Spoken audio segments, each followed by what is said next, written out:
right, shalom, shalom.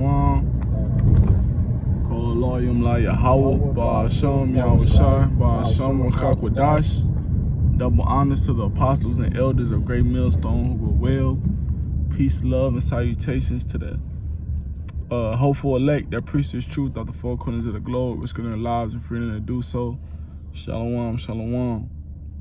All right, we the brothers from GMS, Cleveland branch. All right, coming with another lesson, Lord willing, be edifying through the spirit and power of Yahweh Yahushai. All right, and just another lesson going into prophecy, man. All right, because what we're about to experience is the time of Jacob's trouble, which is what? A proving process. This is a process that's going to prove our faith, and it's going to test us to the point, you know what I'm saying, that's going to purify. It's going to purify us, man. That's what the proving process is, to purify. It's going to purify us, and it's going to make us clean in the eyes of Yahweh Shem Yahushai. But we have to endure the things that we're being proved with. You know, just like when we went through the wilderness in the time of, you know, in the Egyptian captivity, we was leaving the Egyptian captivity. That whole 40 days, we was being proved. All right. There was the whole nation of Israel was being proved, man. Okay, and a lot of Jakes had to die. A lot of Jakes had to die off, and the only ones who entered into that promised land, all right, was the generation after, basically the righteous generation, man. The ones who endured the wilderness, you know, Joshua, Caleb, all right, and all the rest of the Israelites that, you know, fell under that order, man. But this time is going to be 10 times worse. The time of Jacob's trouble, it says a time like no other. And we know the scriptures talked about how grievous it was those 40 days in the wilderness. So how much more for the time of Jacob's trouble? I got to preach something. This Daniel 12:1. And at that time shall Michael stand up, the great prince which standeth for the children of thy people. Right. Michael is an archangel. All right. And he's going to stand up for the elect. That's the children of the Lord's people. First and foremost, the first fruits. Those are going to be the only men that's going to be saved in that day. All right. The rest of the nation of Israel and the rest of these other nations, these Gentiles, these heathens, they're going to be destroyed. They're going to be taken by the plagues that the Lord sends. They say, and there shall be a time of trouble such as never was since there was a nation. Right. So this is talking about a time of trouble that has never happened ever in history or in the whole world before, man. That's why it says time like no other. It said even to that same time, and at that time thy people shall be delivered, everyone that shall be found written in the book. Now the ones that's written in the book of life are the elect, 144,000 men that's written in the book of what? Revelation, the 7th chapter. All right, that's a prophecy that's surely going to come to pass, man. That's why it's important now to upload these videos, push the word, because this is the process of waking up the elect. This is the process of fishing for men, and Lord willing, we endure to the end, we're going to become hunters, as the scriptures say. I'm going to read verse 2. It say, and many of them that sleep in the dust of the earth shall awake, some to everlasting life, and some to shame and everlasting contempt. Now that dust of the earth represents confusion. We all fell off as a nation. All right, because we was in the world. Before we received this truth, was we not in the world? We was in the world and we was confused. But now we woke up to this life. All right, and now we're no longer confused. We have the truth. Now we woken up to it, and we have to continue in those and the things we were taught from our apostles and elders, the Holy Spirit. We have to continue in those things we were taught, man. But then those who awake to everlasting contempt, those who awake to be ashamed, man, those are the rest of the nations, Salakia, the rest of the people of the nation of Israel. the majority of the nation of Israel. At the time they awake, when they realize that Yahweh is the true power, when they realize, you know, that they fucked up, it's gonna be too late. And that shame and contempt is gonna weigh heavy on them all the way up into the kingdom, man, for a very long time. That shame and contempt is gonna be on 2/3, even in the kingdom of heaven, man.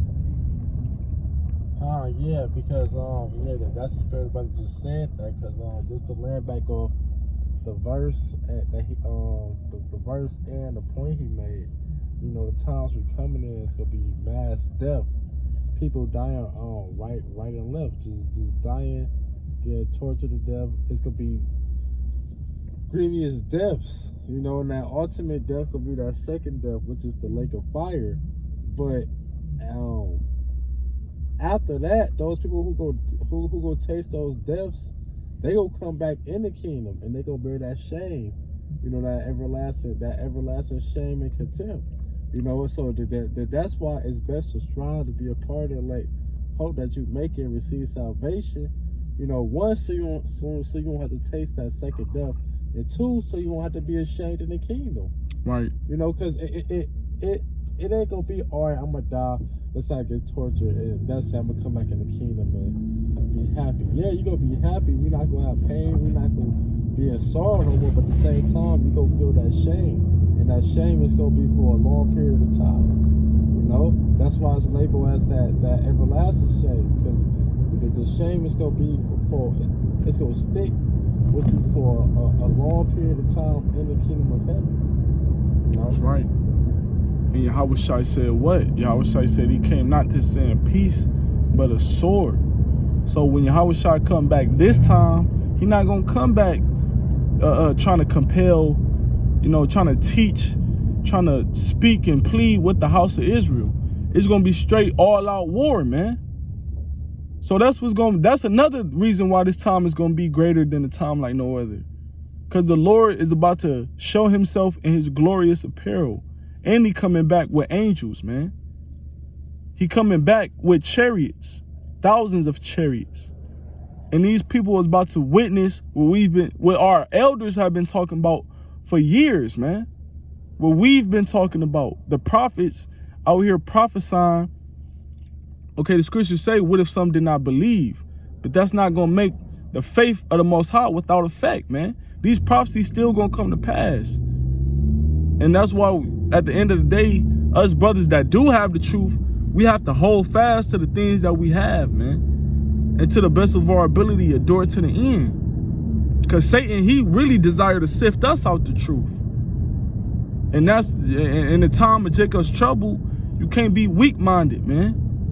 All right? The scriptures also say,